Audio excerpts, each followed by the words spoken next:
নমস্কার, কুটনো বাটনার এই চ্যানেলে আপনাদের সব্বাইকে আমন্ত্রণ।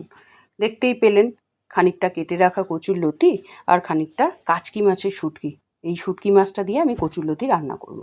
তো কচুরলতিগুলো সেদ্ধ করার জন্য একটি পাত্রে গরম জল বসিয়ে দিয়ে তাতে নুন আর হলুদ দিয়ে দেবো, কচুরলতিগুলো দিয়ে ঢাকা দিয়ে দেবো। আর একটি পাত্রে একটু গরম জল দিয়ে ওই শুঁটকি মাছগুলো ভিজতে দিয়ে দেবো। একটু বালি টালি থাকতে পারে তো। তো এই রান্নাটা করার জন্য বিশেষ একটা কিছু লাগে না। পেঁয়াজ, টমেটো আর কাঁচা লঙ্কা, রসুন। তো পেঁয়াজটা ঝিরিঝিরি করে কেটে নেব প্রথমে। এবারে একটি কথা বলি, সেটা হচ্ছে আমার বাড়িতে আমি প্রায়শই শুঁটকি মাছ রান্না করি। তো আমার বাড়িতে কিছু লোক আছে যারা শুঁটকি মাছের গন্ধ পেলেই নাকে হাত দিয়ে ঘুরে বেড়ায় বা ধূপকাঠি জ্বালিয়ে দেয়। তাদের এই গন্ধটা মোটেই ভালো লাগে না।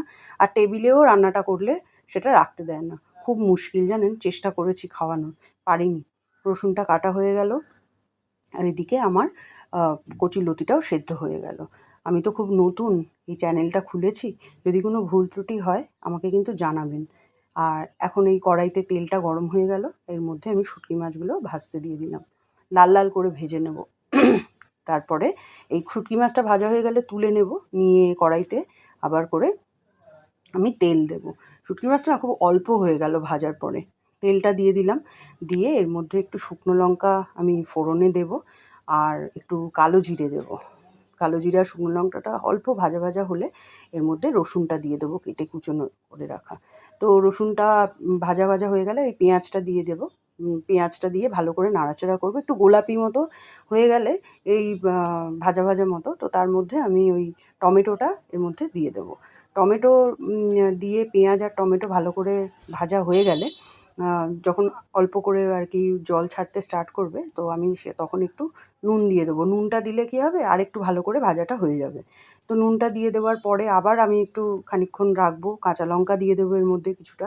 ঝাল যে যেমন খান সেই বুঝে দেবেন। আমি একটু অল্পই দিয়েছি, আপনারা চাইলে একটু বেশিও দিতে পারেন। কাঁচা লঙ্কা দিয়ে ভালো করে নাড়াচাড়া করে আরেকটু এটা ভাজতে দেবো। তো এরপরে আমার যে ভাপিয়ে রাখা কচুরলতিগুলো এর মধ্যে দেবো, দিয়ে একটু ভাজা ভাজা করে নেবো।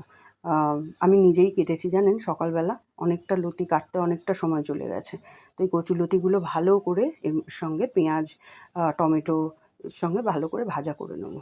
তো আমার ক্যামেরাটা দেখুন একটু কেমন হয়ে গেছে। আসলে না রান্না করতে করতে খেয়ালই নেই যে ক্যামেরাটা মুখ নিচু হয়ে গেছে। তো আবার আমি একটু কোনো রকমে রান্নাটা স্কিপ করে যাব, এজন্য আমি রান্নাটা শেষ পর্যন্ত করেছি। আপনারা একটু নিজ গুণে ক্ষমা করে দেবেন।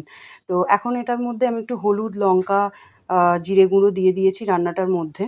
তো আ দিয়ে এটা কষাতে শুরু করেছি এবং ভালো করে কষিয়ে নিয়ে এই যে ভেজে রাখা যে শুঁটকি মাছটা এতে দেবো, তার আগে অল্প একটু জল দিয়ে দেবো এর মধ্যে। জলটা দিয়ে ভালো করে নাড়াচাড়া করে নেবো, কারণ কচুরলতিটা আমি কিছুটা ভাপিয়ে নিয়েছি, তো ওটা সেদ্ধও হওয়ার ব্যাপার আছে।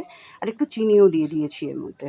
তো চিনি দিয়ে ভালো করে নাড়াচাড়া করে একটু কষা কষা মতো হয়ে গেলে জিনিসটা, জলটাও একটু মরে আসবে অবভিয়াসলি। আর এই যে ভেজে রাখা যে কাচকি শুঁটকিগুলো ওর মধ্যে দিয়ে দেবো। তো কাচকি শুঁটকিগুলো দেওয়ার পরেও আমি এটা খুব ভালো করে নেড়ে নেবো। আমি সামান্য সময়ের জন্য ঢাকা দিয়ে রেখেছি, সবটা তো আর ক্যামেরাবন্দি করতে পারিনি। তো দেখবেন যে এই ঢাকাটা দেওয়ার পরে যখন আমি খুলবো, তখন বেশ এই যে দেখুন, বেশ গা মাখা মাখা মতো হয়ে গেছে এবং এর কালারটাও চেঞ্জ হয়ে গেছে। তো এটি খেতে দুর্দান্ত হয়েছিল, খুবই ভালো সুস্বাদু। তো আপনারাও চেষ্টা করবেন এটা বাড়িতে বানানোর। আর আপনাদের এইটা বলে রাখি যে এটা শুধু এই শুঁটকি মাছ দিয়ে না, আপনি লইট্টা শুঁটকি মাছ দিয়েও আপনারা এটা করতে পারেন। আর এটা করে আমাকে অবশ্যই জানাবেন কেমন হয়েছে এবং এই রেসিপিটা কেমন লাগলো আপনাদের সেটাও জানাবেন।